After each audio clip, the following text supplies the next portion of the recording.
कोकण पदवीधर मतदारसंघासाठी भाजपाने तिसऱ्यांदा उमेदवारी जी आहे ही निरंजन डावखरे यांना दिलेली आहे। माझ्यासोबत स्वतः आता निरंजन डावखरे जी आहेत, काय सांगणार की आपल्याला तिसऱ्यांदा उमेदवारी मिळालेली आहे, आपण प्रचाराला सुद्धा लागलेला आहात? मी सर्वप्रथम तर आमचे पक्षाचे नेते सन्माननीय फडणवीस साहेब, त्याचबरोबर प्रदेशाचे अध्यक्ष माननीय बावनकुळे साहेब यांचे आभार व्यक्त करतो की त्यांनी या मतदारसंघामध्ये मला उमेदवारी देऊन पुन्हा एकदा पक्षाने भारतीय जनता पार्टीने माझ्यावर विश्वास ठेवला आहे आणि भारतीय जनता पार्टीचा कार्यकर्ता हा यांचा जो जाळं आहे या पूर्ण कोकण मतदारसंघामध्ये, या 5 जिल्ह्यांमध्ये त्याची ताकद फार मोठी आहे आणि त्या ताकदीवरच या मतदारसंघामध्ये पुन्हा एकदा फार मोठं यश आम्ही मिळवणार आहोत। दुसऱ्या एकीकडे मनसेनं, कारण कालच्या लोकसभा निवडणुकीमध्ये मनसे, शिवसेना, शिंदे गट आणि BJP ही युती असताना सुद्धा मनसेनं उमेदवार दिलेला आहे अभिजित पानसे यांना। त्याचप्रमाणे आता शिवसेना शिंदे गटांकडून सुद्धा एक उमेदवार येण्याची शक्यता आहे।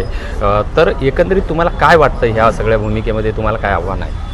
नाही, प्रत्येक पक्षाला आपापला निर्णय घेण्याचा पूर्ण अधिकार असतो, पण मला पूर्ण विश्वास आहे की आमचे पक्षाचे सर्व नेते एकत्र मिळून याच्या संदर्भातला निर्णय लवकरच घेतील आणि महायुती ही शाबूत राहील आणि फार मोठी ताकद महायुतीची या मतदारसंघामध्ये पण आपल्याला निश्चितपणे दिसेल।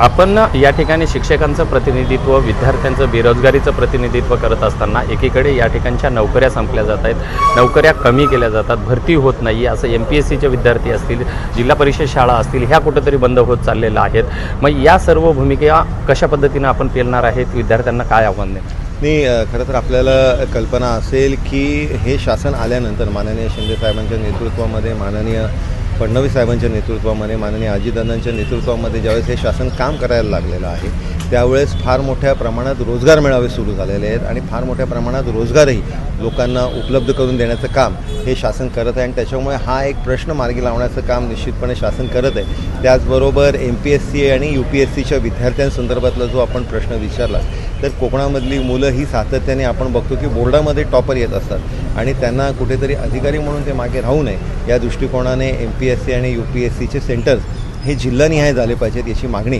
मी प्रत्येक जिल्हा नियोजनच्या माध्यमाने केलेली आहे आणि ते आता खरं तर कार्यान्वितही होतं आहे। त्याचबरोबर जिकडे ग्रंथालयं आहेत त्या ग्रंथालयांमध्ये UPSC आणि MPSCचे नोट्स आणि त्याचबरोबर अभ्यासक्रम त्या मुलांना उपलब्ध व्हावा यासाठी प्रत्येक ग्रंथालय हे डिजिटलायझेशन करण्याचं मानस आम्ही घेतलेलं आहे। येत्या पुढच्या काळामध्ये प्रत्येक शाळा ह्या ग्रीन स्कूल, म्हणजे माननीय मोदीजींनी जे आवाहन केलेलं आहे की आपल्याला सोलर पॅनल्सवरती आणि नॉन कन्व्हेन्शनल इलेक्ट्रिसिटीवरती जास्तीत जास्त भर देणं गरजेचं आहे, त्या दृष्टिकोनाने ग्रीन स्कूल ही कन्सेप्ट आम्ही पूर्ण कोकण पदवीधरमध्ये राबवण्याची मानसिकता ही भारतीय जनता पार्टीच्या माध्यमाने आम्ही तो संकल्प खरं तर हाती घेतलेला आहे आणि प्रत्येक शाळेला सोलर पॅनल लावण्याचा संकल्प आम्ही हाती घेतला। नोकर भरती निघत नसल्यामुळे बेरोजगारी वाढते असा एक आरोप केला जातो, तर नोकर भरती का निघत नाही आहे आणि याला दोषी कुठेतरी BJP सरकार आहे असा सुद्धा आरोप होते?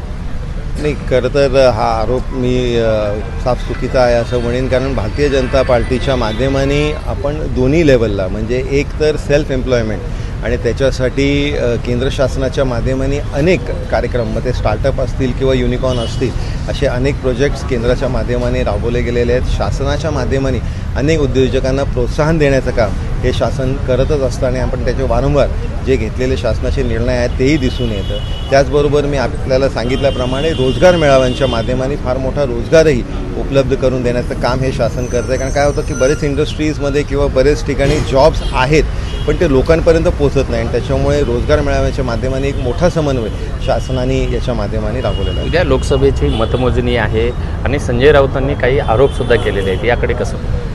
मुळात तर अपयश कदाचित त्यांना दिसू लागलं आहे आणि भारतीय जनता पार्टीचं मोठं यश हे दिसतं आहे। माननीय मोदीजी हॅट्रिक करताना दिसत आहेत आणि 350चा आकडा क्रॉस करून आम्ही पुन्हा एकदा सत्तेत येतो हे दिसते, म्हणून कदाचित अपयशापोटी आरोप कोणाला तरी करावे म्हणून त्यांच्या माध्यमाने ते कदाचित आरोप असतील असं मला वाटतं। तुम्हाला काय वाटतो विश्वास या सर्व निवडणुकीमध्ये? मला पूर्ण विश्वास आहे की मोदीजींच्या नेतृत्वामध्ये लोकांनी यावेळेस मतदान हे महायुतीच्या प्रत्येक उमेदवाराला दिलेलं आहे आणि त्याच्यामुळे महायुतीचे उमेदवार हे मोठ्या फरकाने निवडून येतील। ह्या सगळ्या निवडणुकीमधला विश्वास काय, तुमच्या निवडणुकीमधला?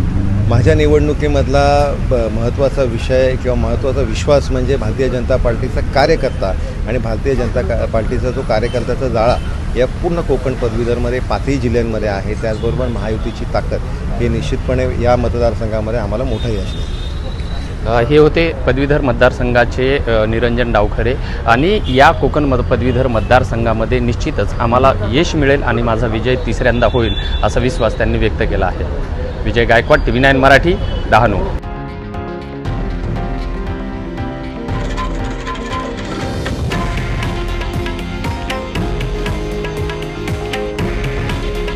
हे आहे देशातील नंबर 1 न्यूज नेटवर्क आणि आपण पाहत आहात TV9 मराठी. काळजी तुमची, हित महाराष्ट्राचं.